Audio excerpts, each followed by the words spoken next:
The lobby of Maxwell Enterprises buzzed with the usual morning rush, phones ringing, keyboards clicking, and employees hurrying to their desks. Among them, a tall man in a simple, well-fitted suit walked in unnoticed. His name was Anthony Carter. To most, he looked like an average middle-aged man, calm, observant, and slightly out of place. But what no one knew was that Anthony wasn't just another visitor. He was the CEO of the entire company, stepping into his own business in disguise. Anthony had built Maxwell Enterprises from the ground up. Years of hard work, countless sacrifices, and sleepless nights had turned his small startup into one of the leading companies in the industry. But despite his success, he had always wondered, how did his employees truly behave when they didn't know he was watching?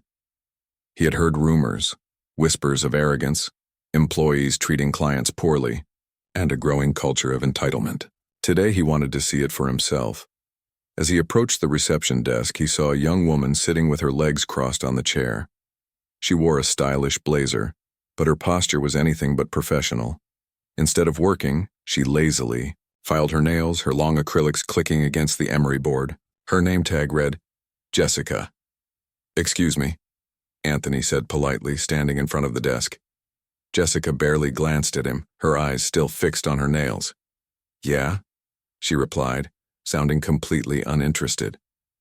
"I need some assistance," Anthony continued. "I'm here regarding an important matter, and I was hoping someone could help me." Jessica let out a sigh, finally looking up. She gave him a quick once-over, her eyes filled with disinterest. "And who are you?" she asked, dragging out her words as if even speaking was an inconvenience. "Just someone needing help," Anthony responded, keeping his voice steady. Jessica rolled her eyes. "Well, if it's important, you should probably book an appointment or something. I'm kind of busy right now." She lifted her hand to examine her nails again, completely ignoring him. Anthony raised an eyebrow. "Busy?" he echoed. "Yeah," she said with a smirk, waving the nail file in the air. "I have things to do, you know. If you don't have a meeting scheduled, then not my problem." For a moment, Anthony simply stood there, studying her. The way she carried herself, the dismissive way she treated him, it was clear she had no idea who she was speaking to. But instead of getting angry, he felt something else. Disappointment. He had spent years building a company that valued respect, hard work, and professionalism. And yet, right in front of him was an employee who represented none of those things. The real question now was, how many more were like her? Anthony took a deep breath, his expression unreadable. "All right," he said slowly. "I guess I'll figure it out on my own." Jessica didn't even acknowledge his words. She had already turned her focus back to her nails. But what she didn't realize was that the man she just brushed off had the power to change everything, and he was about to.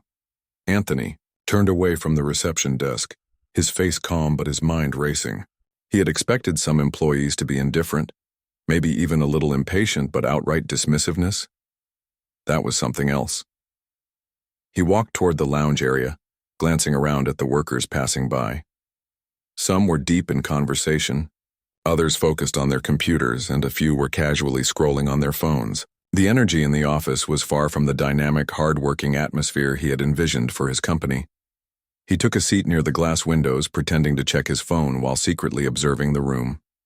Jessica, still at the reception desk, leaned back in her chair, spinning her nail file between her fingers. She laughed at something on her screen, probably a message from a friend, completely unbothered by the man she had just turned away. Anthony's jaw tightened. He had built this company from nothing, and now he was seeing a side of it that made him question everything.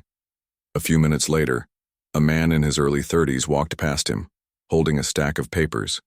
His sharp suit and confident stride made him look like someone important. Anthony decided to take another chance. "Excuse me," he called out.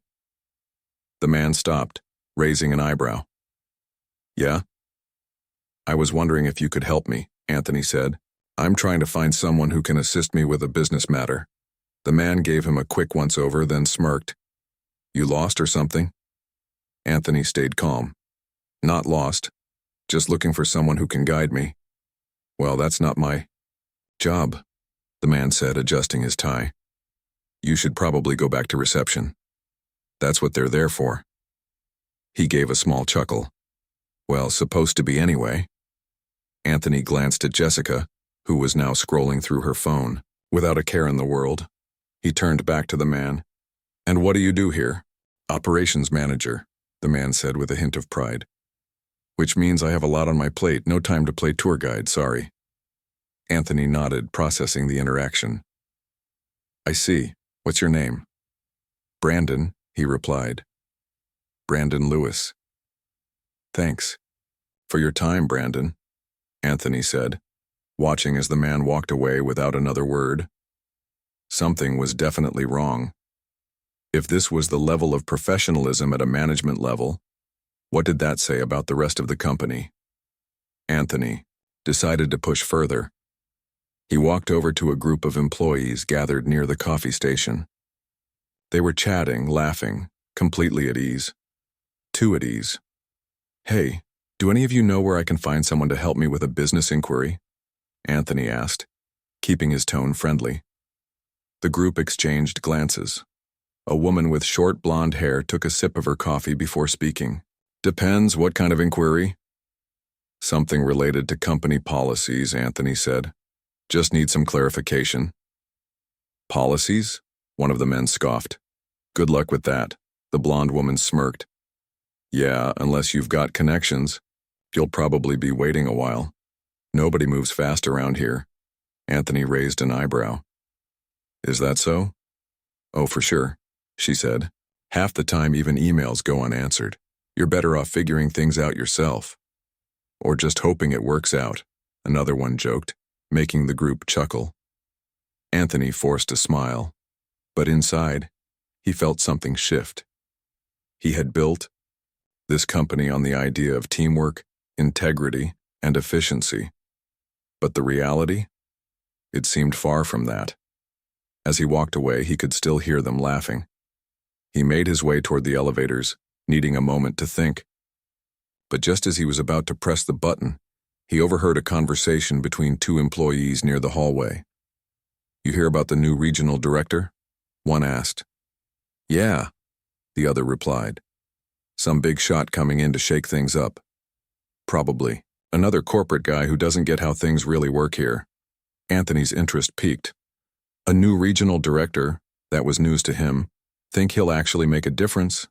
The first man shrugged. Doubt it. They all talk big at first, then they realize this place runs on its own rules. Either you fit in or you don't last. Anthony frowned. What exactly did that mean? Before he could process it further, he heard a familiar voice from behind him. Jessica. She was talking on the phone, her tone much different from earlier. I swear, some guy just walked in here thinking I was going to drop everything to help him. She laughed. Like, dude, do I look like customer service? Anthony's patience thinned. He had seen enough. Without another word, he stepped into the elevator, letting the doors close behind him. There was a lot to fix, and soon, they were all going to find out who he really was. Anthony stood in the elevator, watching the numbers light, up one by one. His reflection stared back at him in the polished metal doors, calm on the surface, but inside, he was anything but. He had walked into his own company expecting to find a few cracks in the system, maybe some minor inefficiencies, but this was worse than he imagined. Employees who didn't care, a culture of laziness, and now, this mysterious idea that the company ran on its own rules. What did that even mean? The elevator doors opened and he stepped out onto one of the upper floors. The atmosphere here was quieter, more professional. Employees sat at their desks typing away, but even here something felt off. Anthony spotted a young man in a button-down shirt carrying a folder and walking briskly down the hall. He looked focused, determined even. Maybe this was someone who still cared. Excuse me, Anthony called out. The man slowed down, looking slightly annoyed but still polite. Yes? I was wondering if you could help me with something, Anthony said. I'm trying to understand how things work around here. Seems like a difficult place to get assistance. The man sighed, shifting the folder in his hands. Yeah. Welcome to Maxwell Enterprises, he said with a forced chuckle. It's a great company on paper, but let's just say, things aren't always what they seem. Anthony narrowed his eyes. How so? The man glanced around as if checking to make sure no one was listening. Look, I don't know who you are, but if you're looking to get things done around here, you better know the right people. Anthony frowned. And if you don't? Then good luck, he said. There are people here who've been coasting for years. No accountability, no real consequences. The higher-ups don't seem to notice, and if they do, they don't care. Anthony felt his frustration grow. And what about people who actually work hard? The man hesitated. Some of us try, he admitted. But after a while, you realize it's easier to just go with the flow. You work too hard, you make others look bad. And trust me, that doesn't go over well.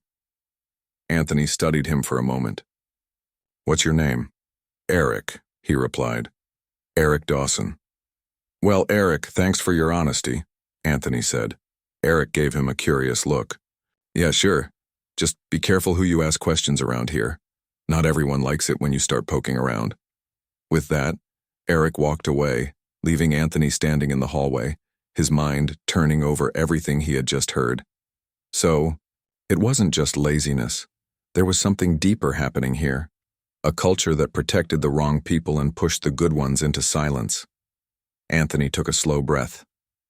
He needed to see more. As he continued walking, he passed an office where two men were talking in hushed voices. He slowed his steps, catching pieces of the conversation. You hear about the budget report? One of them said. Yeah. The other replied. They adjusted the numbers before sending it up. Anthony's stomach tightened. Adjusted the numbers? Think anyone will notice? Doubt it. As long as the reports look clean, nobody asks questions. Anthony clenched his fists. He had built this company with integrity. If there was dishonesty happening at this level, who else was involved? He stepped away before they could notice him listening and made his way back toward the elevator. His plan had been to observe quietly, to gather information before making any decisions. But the more he saw, the harder it became to stay silent. As the doors closed behind him, he made a promise to himself. This company was about to change, and no one was ready for what was coming next.